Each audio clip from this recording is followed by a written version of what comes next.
غزوہ خیبر کے موقع پر ایک چرواہا حضور اقدس کی خدمت میں حاضر ہوا۔ وہ یہودیوں کی بکریاں چرایا کرتا تھا۔ اس چرواہے نے جب دیکھا کہ خیبر سے باہر مسلمانوں کا لشکر پڑاؤ ڈالے ہوئے ہے، اس کے دل میں خیال آیا کہ میں جا کر ان سے ملاقات کروں اور دیکھوں کہ یہ مسلمان کیا کہتے ہیں اور کیا کرتے ہیں۔ چنانچہ بکریاں چراتا ہوا مسلمانوں کے لشکر میں پہنچا اور ان سے پوچھا کہ تمہارے سردار کہاں ہیں؟ صحابہ کرام نے بتایا کہ ہمارے سردار حضور صلی اللہ علیہ وسلم اس خیمے کے اندر ہیں۔ پہلے تو اس چرواہے کو ان کی باتوں پر یقین نہیں آیا۔ اس نے سوچا کہ اتنے بڑے سردار ایک معمولی سے خیمے کے اندر کیسے بیٹھ سکتے ہیں۔ اس کے ذہن میں یہ تھا کہ جب آپ اتنے بڑے بادشاہ ہیں تو بہت ہی شان و شوکت اور ٹھاٹ پاٹ کے ساتھ رہتے ہوں گے، لیکن وہاں تو کھجور کے پتوں کی چٹائی سے بنا ہوا خیمہ تھا۔ خیر، وہ اس خیمے کے اندر آپ سے ملاقات کے لیے داخل ہوا اور آپ سے ملاقات کی اور پوچھا آپ کیا پیغام لے کر آئے ہیں اور کس بات کی دعوت دیتے ہیں۔ حضور اقدس نے اس کے سامنے اسلام اور ایمان کی دعوت رکھی اور اسلام کا پیغام دیا۔ اس نے پوچھا کہ اگر میں اسلام کی دعوت قبول کر لوں تو میرا کیا انجام ہوگا اور کیا رتبہ ہوگا؟ حضور اقدس نے فرمایا کہ اسلام لانے کے بعد تم ہمارے بھائی بن جاؤ گے اور ہم تمہیں گلے سے لگائیں گے۔ اس چرواہے نے کہا کہ آپ مجھ سے مذاق کر رہے ہیں، میں کہاں اور آپ کہاں؟ میں ایک معمولی سا چرواہا ہوں اور میں ایک سیاہ فام انسان ہوں، میرے بدن سے بدبو آ رہی ہے، ایسی حالت میں آپ مجھے کیسے گلے سے لگائیں گے؟ حضور اقدس نے فرمایا کہ ہم تمہیں ضرور گلے سے لگائیں گے اور تمہارے جسم کی سیاہی کو اللہ تعالیٰ تابانی سے بدل دیں گے اور اللہ تعالیٰ تمہارے جسم سے اٹھنے والی بدبو کو خوشبو سے تبدیل کر دیں گے۔ یہ باتیں سن کر وہ فوراً مسلمان ہو گیا اور کلمہ شہادت اشہد ان لا الہ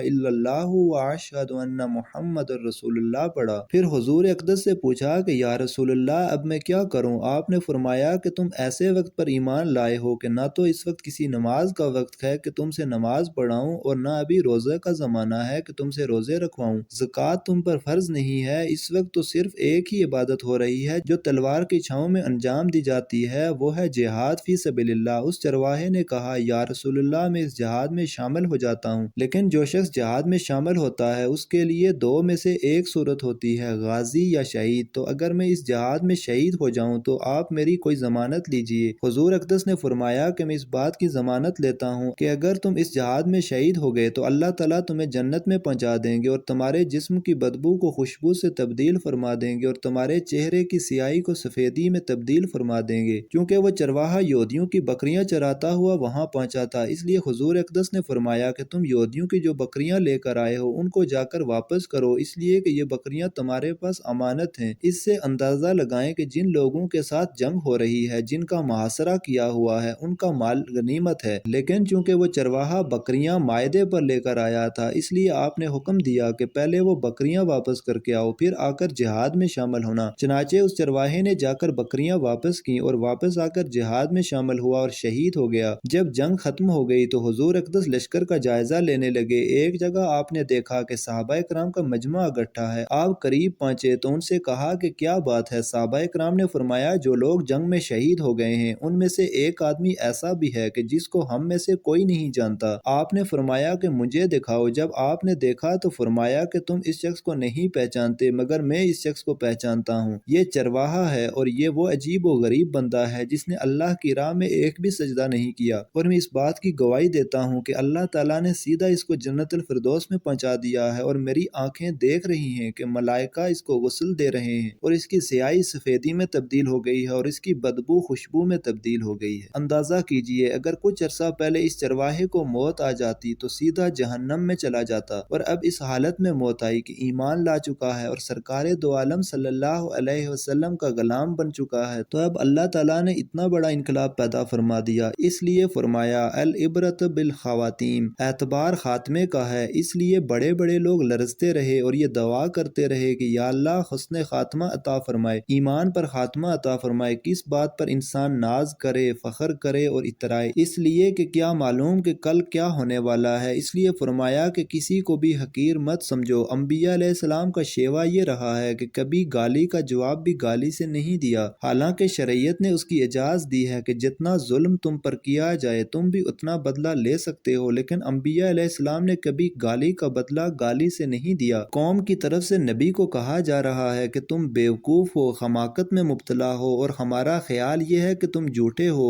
ہم جیسا کوئی ہوتا تو جواب میں کہتا کہ تم احمق اور تمہارا باپ احمق، لیکن نبی نبی کا جواب یہ تھا کہ اے میری قوم، میں بیوقوف نہیں ہوں بلکہ میں پروردگار کی طرف سے رسول بنا کر بھیجا گیا ہوں۔ اللہ تعالی ہمیں سمجھ عطا فرمائے، آمین یا رب العالمین۔